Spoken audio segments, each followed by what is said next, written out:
کبھی کبھی انسان کے موڈ میں تبدیلی آ جاتی ہے۔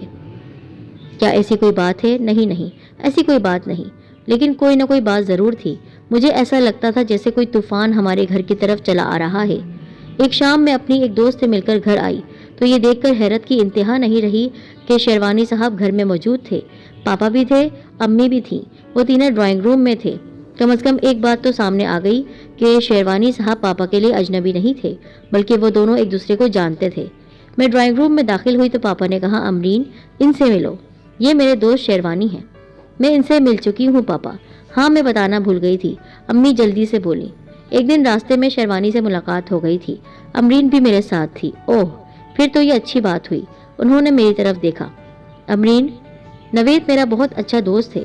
میں، نوید اور تمہاری امی سب ایک ہی کالج میں ہوا کرتے تھے۔ میں نے محسوس کیا کہ امی کی شگفتگی لوٹ آئی ہے۔ شیروانی کی طرف دیکھتے ہوئے ان کی آنکھوں میں ایک خاص قسم کی چمک نمودار ہوئی، ایسی چمک جو اپنا احساس دلایا کرتی ہے۔ دوسری طرف خود نوید شیروانی کی نگاہیں بھی بہت کچھ کہہ رہی تھی اور پاپا ان دونوں کی کیفیت سے بے خبر اپنی باتیں کیے جا رہے تھے۔ پرانے قصے، اپنے ماضی کو اس طرح دہرانا کتنا اچھا لگتا ہے۔ لیکن میں زیادہ دیر وہاں بیٹھ نہیں سکی۔ مجھے بہت برا لگ رہا تھا، بہت عجیب سا احساس ہو رہا تھا، اور میرا خیال ہے کہ ایسا احساس جو اپنے والدین میں سے کسی کے ساتھ، خاص طور پر اپنی ماں کے ساتھ کوئی ایسی بات دیکھ لے۔ ایک بار میں نے ان دونوں کو ایک ہوٹل میں دیکھ لیا تھا۔ میں اپنی دوست کے یہاں گئی ہوئی تھی، اس کا گھر اس خوبصورت ہوٹل کے قریب تھا۔ نہ جانے اسے کیا سوچی، اس نے کہا، چلو امبر، آج ہوٹل میں چل کر لنچ کرتے ہیں۔ ارے رہنے دو، جو کچھ گھر میں ہے وہی کھا لیں گے، آج کوئی خاص بات نہیں۔ ہوٹل قریب ہی تھا، ہم دونوں ٹہلتے ہوئے وہاں آ گئے۔ ڈائننگ ہال میں داخل ہوتے ہی میں نے امی اور نوید شیروانی کو دیکھ لیا۔ وہ دونوں پورے ماحول سے بے خبر ایک دوسرے سے باتیں کرنے میں مصروف تھے۔ وہ دونوں ہمیں نہیں دیکھ سکے۔ میں نے اپنی دوست کا ہاتھ تھام لیا۔ نہیں یار۔ کیوں؟ یہاں کیوں نہیں؟ بس یہاں کچھ گھٹن سی ہو رہی ہے۔ جیسی تمہاری مرضی۔ ہم دونوں اس ہوٹل سے باہر نکل آئے۔ وہ دن میرے لیے قیامت کا دن تھا۔ میری سمجھ میں نہیں آ رہا تھا کہ امی کو یہ کیا ہو گیا ہے۔ میں تو ان پر فخر کرتی تھی، ان کے گن گاتی رہتی تھی، پاپا سے ان کی محبت کی مثال دیتی تھی۔ پھر یہ شیروانی درمیان میں کہاں سے آ گیا؟ کیوں آ گیا؟ میری امی میری آئیڈیل تھی، لیکن اب احترام کا وہ مینار گرتا ہوا محسوس ہو رہا تھا۔ اسی رات میں نے ایک فیصلہ کر لیا۔ میں پاپا کے لیے امی کی یہ بددیانتی برداشت نہیں کر سکتی تھی۔ میں نے تنہائی میں امی سے پوچھا، امی یہ بتائیں، یہ شیروانی کون ہے بیٹا؟ امی نے چونک کر میری طرف دیکھا۔ اس انداز سے بات نہیں کرتے۔ یہ چھوڑیں، یہ بتائیں وہ کون ہے؟ کیا تم پاگل ہو گئی ہو؟ یہ کیا سوال کر رہی ہو امی؟ اب میں کوئی بچی نہیں رہی جو ایسی باتیں سمجھ نہیں سکوں۔ جب سے یہ شخص ہماری زندگی میں آیا ہے تب سے بہت کچھ بدل گیا ہے۔ آپ بدل گئی ہیں، آپ کے انداز بدل گئے ہیں۔ مجھے ایسا لگتا ہے جیسے آپ پاپا کو دھوکہ دے رہی ہیں۔ نہیں، امی لرز اٹھیں، ایسا مت کہو، میں نے کوئی دھوکہ نہیں دیا۔ میں تمہارے پاپا سے بے انتہا محبت کرتی ہوں، اور پھر تم مجھ سے کس لہجے میں بات کر رہی ہو، اس کا خیال نہیں تمہیں؟ میں بہت مجبور ہو کر بات کر رہی ہوں امی، کیونکہ میں نے آپ کو اس شخص کے ساتھ کئی بار دیکھا ہے باہر ملتے ہوئے۔ امی نے اپنے ہونٹ بھیج لیے، وہ بہت نروس دکھائی دے رہی تھی۔ پھر انہوں نے آہستگی سے کہا، امرین، اگر تمہیں کچھ بتا دوں تو تمہارا کیا رد عمل ہوگا؟ اللہ کے لیے امی، کوئی ایسی بات مت بولیے گا جسے میں سن نہ سکوں۔ ایسی بات ہی ہے بیٹا، وہ دھیرے سے بولی۔ اب یہ تمہاری مرضی ہے کہ تم مجھے معاف کرتی ہو یا مجھے سزا دیتی ہو۔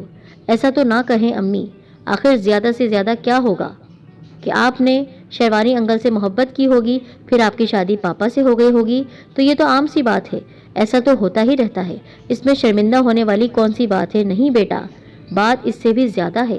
اس سے بھی زیادہ؟ میں نے حیران ہو کر ان کی طرف دیکھا۔ اب اس سے بھی زیادہ کیا ہو سکتا ہے؟ وقت آنے پر بتا دوں گی تمہیں، امی نے کہا۔ ہو سکتا ہے کہ بتا نہ سکوں۔ امی دوسری طرف دیکھنے لگی۔ میں نے اس وقت امی کو مزید کریدنا مناسب نہیں سمجھا۔ وہ شاید اندر سے ٹوٹنے لگی تھی، اور میں یہ کیسے برداشت کر سکتی تھی؟ جو کچھ بھی تھا وہ درگزر کیا جا سکتا تھا، لیکن انہوں نے یہ کیسی بات کہہ دی کہ معاملہ کچھ اور بھی تھا۔ وہ کچھ اور کیا ہو سکتا تھا؟ سوچتے سوچتے میں حیران ہو گئی، پریشان ہو گئی۔ دوسری طرف پاپا تھے، ان کی محبت تھی، ان کی شفقت تھی، وہ امی کی ذرا سی بات کو اپنے لیے حکم سمجھا کرتے۔ مجھے امی پر غصہ آنے لگتا تھا۔ ایک دن پاپا نے مجھ سے کہا، بیٹا تم ایک کام کرو، مجھے بہت ضروری کام سے دفتر جانا ہے، ورنہ میں خود چلا جاتا۔ نوید انکل سخت بیمار ہیں، تم امی کے ساتھ چلی جاؤ، آفس سے فارغ ہو کر میں بھی آتا ہوں۔ نہیں پاپا، مجھے کوئی ضرورت نہیں ہے، میں نے غصے سے کہا۔ ارے ایسا نہیں کہتے، پاپا نے کہا، وہ بہت پیارا انسان ہے، میرا بہت اچھا دوست ہے اور بالکل اکیلا ہے بیچارہ، اس لیے تم چلی جاؤ اس کے پاس۔ اب میں پاپا کو کیا بتاتی کہ میں ان کے پاس کیوں نہیں جانا چاہتی؟ بیچارے پاپا، ان کو کیا معلوم تھا کہ وہ جس کے پاس ہمیں بھیج رہے ہیں وہ کسی زمانے میں امی سے محبت کر چکا ہے، بلکہ یہ سلسلہ ابھی تک چل رہا ہے، امی اس کے ساتھ آیا جایا کرتی ہیں۔ لیکن پاپا نے اتنا اصرار کیا کہ مجھے اور امی کو جانا ہی پڑ گیا۔ اس وقت خود امی بھی جانے سے کترا رہی تھی، مجھے نہیں پتا کیوں، لیکن پاپا نے مجبور کر کے بھیج دیا۔ گاڑی امی ہی چلا رہی تھی، لیکن راستے میں ہمارے درمیان کوئی بات نہیں ہوئی۔ نویش شیروانی ایک سنگل اپارٹمنٹ میں رہتے تھے۔ اپارٹمنٹ کے پاس آ کر امی نے گاڑی روک دی۔ امرین، تم دوسری منزل کے 3 نمبر اپارٹمنٹ میں چلی جاؤ اور آپ؟ نہیں، میں نہیں جا رہی، امی نے کہا۔ جب تم واپس جانا چاہو تو چلی جانا، میں کہیں اور جا رہی ہوں۔ میں ان کی کیفیت کو سمجھ رہی تھی، اس لیے میں نے اصرار نہیں کیا۔ میں صرف پاپا کے کہنے پر اس شخص کے پاس جا رہی تھی، ورنہ میری کوئی خواہش نہیں تھی کہ ایسے آدمی سے جا کر ملوں جو میرے پاپا کو دکھ دینے کا سبب بننے والا ہو۔ اپارٹمنٹ کا دروازہ کھلا ہوا تھا، میں دستک دے کر اندر آ گئی۔ ایک ملازمہ نے سوالیہ نگاہوں سے میری طرف دیکھا۔ شیروانی صاحب سے ملنا ہے۔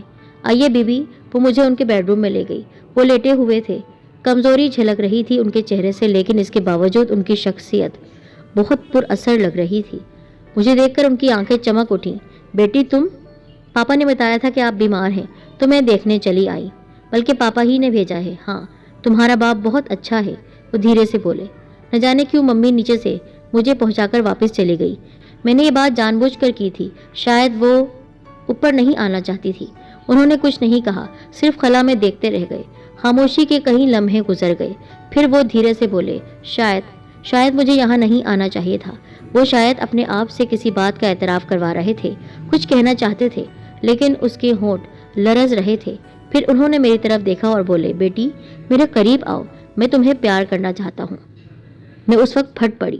رہنے دیں یہ سب کچھ، اگر پاپا مجبور نہیں کرتے تو میں کبھی یہاں نہیں آتی۔ میں آپ سے ملنا نہیں چاہتی، جو اپنے دوست کو دھوکہ دے رہا ہو، ایسا آدمی میرے لیے نفرت کے قابل ہے۔ کیا کہہ رہی ہو بیٹی؟ ٹھیک کہہ رہی ہوں، میری آواز کچھ بلند ہو گئی۔ آپ ایک مکار انسان ہیں۔ آپ نے ایک طرف تو پاپا سے دوستی کی ہوئی ہے اور دوسری طرف میری ماں سے محبت بڑھا رہے ہیں، اور اب تو مجھے اپنی ماں سے بھی شرم آنے لگی ہے۔ میں اور نہ جانے کیا کیا کہتی رہی۔ میں نے یہ خیال نہیں کیا کہ وہ بیمار ہیں اور میری باتیں انہیں شوق کر رہی ہیں۔ اپنے دل کی بھڑاس نکال کر میں اس اپارٹمنٹ سے باہر آ گئی۔ گھر پہنچی تو امی موجود تھیں۔ مجھے دیکھ کر وہ حیران رہ گئی۔ کیا ہوا امرین، تم واپس کیوں آ گئی؟ اس لیے کہ جو ڈرامہ ہو رہا ہے میں اسے نہیں دیکھ سکتی۔ بہت ہو گئی، یہ کیا کہہ رہی ہو؟ میں اس آدمی کو بھی برا بھلا کہہ کر آئی ہوں۔ کیا بکواس کر رہی ہو؟ کیا تم نے اپنے باپ کے ساتھ گستاخی کی ہے؟ امی بے ساختہ بول پڑی۔ باپ؟ یہ سن کر میں سکتے میں رہ گئی۔ یہ آپ کیا کہہ رہی ہیں؟ ہاں بیٹا، امی نے گہری سانس لی، شیروانی تمہارے اصل باپ ہے۔ پھر انہوں نے جو کچھ بتایا وہ بہت حیرت انگیز تھا۔ تینوں ایک ساتھ پڑھتے تھے، یعنی نوید، شیروانی، امی اور پاپا۔ شیروانی کی شخصیت ایسی تھی، کوئی بھی ان سے متاثر ہو سکتا تھا۔ امی بھی ہو گئی اور شیروانی کو پسند کرنے لگی۔ یہ پسند گہری محبت میں تبدیل ہو گئی۔ لیکن ان کی ماں ایک بہت سخت عورت تھی۔ اس نے شیروانی کا رشتہ اپنی بہن کی بیٹی سے طے کر دیا۔ انہوں نے اتنا ہنگامہ مچایا کہ شیروانی کو اس عورت سے شادی کرنی پڑی۔ امی نے خاموشی سے یہ صدمہ برداشت کر لیا۔ پھر شیروانی دوسرے شہر چلے گئے۔ اس دوران پاپا نے امی کو پرپوز کیا اور امی کی شادی پاپا سے ہو گئی۔ پھر یہ ہوا کہ امی کو ایک حادثہ پیش آ گیا اور ڈاکٹر نے یہ کہا کہ ان کی اندرونی چوٹ کی وجہ سے وہ اب شاید زندگی بھر ماں بننے کے قابل نہیں رہی۔ یہ بہت بڑا صدمہ تھا۔ پاپا کو دیوانگی کی حد تک بچوں سے پیار تھا اور بچوں کی خواہش تھی۔ پھر ایک دن نوید شیروانی مجھے لے کر آ گئے۔ اس وقت میری عمر 1 سال تھی۔ انہیں بھی یہ افسوسناک خبر معلوم ہو چکی تھی۔ انہوں نے کہا، یہ میری بچی امرین ہے، لیکن آج سے یہ تم دونوں کی بیٹی ہے۔ کیا مطلب؟ میں نے 6 مہینوں تک اسے اپنے سینے سے لگائے رکھا ہے اور اپنی زندگی اس بھروسے پر تمہارے حوالے کر رہا ہوں کہ تم اب اس کے ماں باپ ہو۔ اور اس طرح میں امی اور پاپا کے پاس آ گئی۔ یہ ہے کل کہانی۔ امی نے بات ختم کی۔ یہ درست ہے کہ میں نے شیروانی سے محبت کی تھی اور تمہارے پاپا کو یہ معلوم ہے، لیکن میں ان سے بے وفائی کا تصور کبھی نہیں کر سکتی۔ دوسری طرف ہم نے تمہیں اپنے سینے سے لگا کر رکھا، اس پیار کا اندازہ تم خود نہیں کر سکتی۔ شیروانی جب واپس آئے تو یہ خوف ہونے لگا کہیں وہ تمہیں لینے نہیں آ گئے، کیونکہ تم پر اصل حق تو ان کا ہی ہے۔ وہ تو اتنا شریف انسان ہے کہ اس نے سختی سے منع کر رکھا ہے کہ ہم کبھی یہ بات اپنی زبان پر نہ لائیں، لیکن اس وقت تم جو اتنا برا بھلا کہہ کر آئی ہو، اس لیے میں نے غصے میں آ کر یہ بات تمہیں بتا دی، ورنہ۔ اور اس وقت میری آنکھوں سے سیلاب امٹ پڑا، میں امی کے سینے سے لگ کر رو پڑی۔ یہ سب کتنے عظیم لوگ ہیں اور میری سوچ کتنی گھٹیا ہے، میں نے اپنے باپ کا دل دکھایا۔ امی، میں شیروانی انکل کے پاس جاؤں گی ان سے معافی مانگنے۔ جاؤ بیٹا، ضرور جاؤ، لیکن بس ایک بار انہیں ڈیڈی ضرور کہہ دینا، وہ یہی خواہش لیے باہر سے آیا ہے۔ اور اب میں کتنی خوش قسمت ہوں، میرے پاس پاپا بھی ہیں اور ڈیڈی بھی، دونوں مجھ سے بہت محبت کرتے ہیں۔ میں ہفتے میں 2 دن اپنے ڈیڈ یعنی شیروانی صاحب کے پاس جا کر رہتی ہوں، ان کی خدمت کرتی ہوں، ان کے ساتھ تفریح کرتی ہوں، اور پھر 5 دن پاپا اور امی کے ساتھ رہتی ہوں۔ شاید ہی ایسی محبتیں کسی کو مل پائیں جیسے مجھے مل رہی ہیں۔ السلام علیکم۔